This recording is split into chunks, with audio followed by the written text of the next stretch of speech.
மாநாட்டு பூஜைக்கான வேலையானது நேற்று முடிந்திருக்கும் நிலையில குறிப்பா தமிழக வெற்றிக் கழகம் தலைவர் விஜய் அவர்கள் ஒரு அறிக்கை வெளியிட்டிருக்கிறார். குறிப்பாக எப்படி திராவிட கட்சியை பொறுத்த வரைக்கும் ஒரு மாநாடோ ஒரு பெரிய நிகழ்வு நடக்கும் முன்பாக ஒரு அறிக்கையை வெளியிட்டு தொண்டர்களை ஈர்ப்பது வழக்கமோ, அதே போல நடிகர் விஜயும் அதே ஃபார்மேட்டில் ஒரு அறிக்கை வெளியிட்டிருக்கிறார். குறிப்பாக வழக்கம் போல் நெஞ்சில் குடியிருக்கும் தோழர்களே, அதாவது வணக்கம், உங்களை நானும் என்னை நீங்களும் நினைக்காத நாள் இல்லையே, அவ்வளவு ஏன் நினைக்க கூட நிமிடம் கூட இல்லை. ஏனெனில் நம்முடைய இந்த உறவானது தூய்மையான குடும்ப உறவு. அந்த உணர்வின் அடிப்படையில் தான் இந்த கடிதம், அதுவும் முதல் கடிதம். தமிழ்நாட்டு மக்களுக்கு நாம் உழைக்க வேண்டும். இன்னமும் முழுமை பெறாத அவர்களுக்கான அடிப்படை தேவைகளை நிரந்தரமாக பூர்த்தி செய்ய வேண்டும். அதை அரசியல் ரீதியாக சட்டப்பூர்வமாக உறுதியாக நிறைவேற்றி காட்ட வேண்டும். இதுதான் என் நெஞ்சில் நீண்ட காலமாக அணையாமல் கொழுந்துவிட்டு எழுந்து கொண்டே இருக்கும் ஒரு லட்சிய கனல். இன்று நமது முதல் மாநில மாநாட்டுக்கான கால்கோள் விழா இனிதே நடந்தேறி இருக்கிறது. இது மாநாட்டு திடல் பணிகளுக்கான தொடக்கம். ஆனால் நம் அரசியல் களப்பணிகளுக்கான கால்கோள் விழா என்பதில் இதில் உள்ளார்த்தமாக உறைந்து கிடக்கிறது என்பதையும் நீங்கள் அறிவீர். நம் மாநாடு எதற்காக என்பதை நீங்களும் அறிவீர்கள் தானே. நம் கழகத்தின் முதல் மாநில மாநாடு என்பது நம்முடைய அரசியல் கொள்கை பிரகடன மாநாடு. இன்னும் சரியாக சொல்ல வேண்டும் எனில் இது நம்முடைய கொள்கை திருவிழா, அதுவும் வெற்றி கொள்கை திருவிழா. இப்படி சொல்லும் போதே ஒரு எழுச்சி உணர்வு நம் நெஞ்சில் தொற்றிக் கொள்கிறது.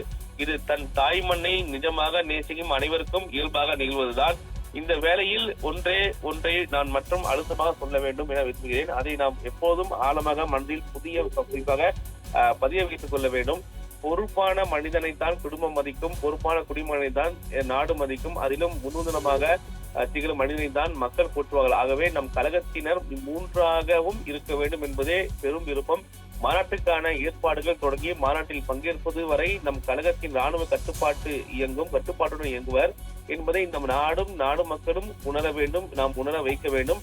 நம் கழகம் மற்றும் அரசியல் கட்சிகள் போல், அதாவது குறிப்பா நம் கழகம் மற்ற அரசியல் கட்சிகள் போல சாதாரணமாக இயக்கம் என்று இது ஆற்றல் மிக்க பெரும்படை, இளஞ்சிங்க படை, சிங்க பெண்கள் படை, குடும்பங்கள் இணைந்து குறிப்பாக கூட்டு பெரும்படை.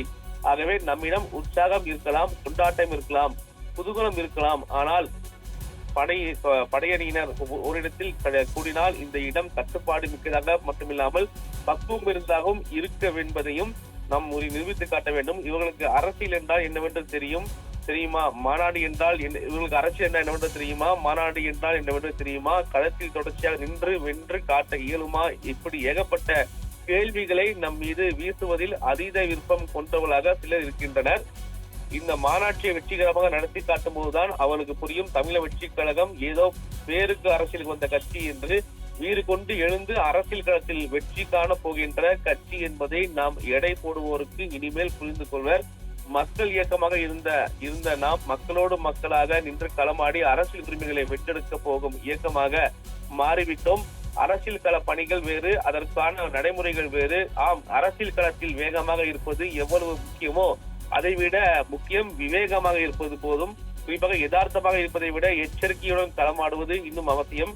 இவை அனைத்தையும் உள்வாங்கி உறுதியோடு, உற்சாகத்தோடு, உத்வேகத்தோடும் மாநாட்டு பணிகளை தொடர்ந்து குறிப்பாக செய்யுமாறு கேட்டுக்கொள்கிறேன். மாநாட்டுக்கு பணிகளுக்கான குழுக்களின் பொறுப்பாளர்களும் அது சார்ந்த சட்டமன்ற தொகுதி பொறுப்பாளர்களும் விரைவில் அறிவிக்கப்பட இருக்கின்றன என்பதையும் தெரிவித்துக் கொள்கிறேன். இது நமது ஒற்றுமையே நமது வலிமை என்பதை குறிப்பாக நாட்டுக்கு உணர்த்தும் வகையில் மாநாட்டு பணிகளை தொடர வாழ்த்துகிறேன். இந்நிலையில் மாநாட்டுக்கான நாட்களை மனம் எண்ண தொடங்கிவிட்டது. உங்களை வெகு அருகில் சந்திக்க போகும் சந்தோஷ தருணங்களை இப்போதே மனம் அளவிட தொடங்கிவிட்டது. குறிப்பாக வி சாலை என்னும் வெற்றி சாலையில் விரைவில் சந்திப்போம், வெற்றி நிச்சயம் என்ற தெரிவித்திருக்கிறார்.